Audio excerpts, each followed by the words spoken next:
நேரம் இப்ப கேட்க மாட்டான் அண்ணன் வர வந்துடுறாருல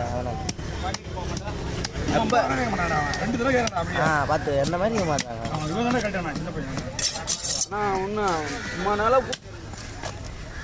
சொல்லணும்ல ஆனா இன்னொன்று தெரியுமா செல்லடிக்காம எடுக்க பத்தியா அதுதான் தூக்க முடியல ஏற்கனவே தூக்கி போட கொடுத்துட்டு தம்பி அவனோட ஒரு 50 கிராம் இருக்குமா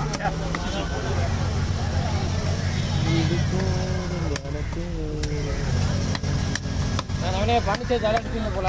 எல்லாம் வச்சு பார்த்துருந்தேன்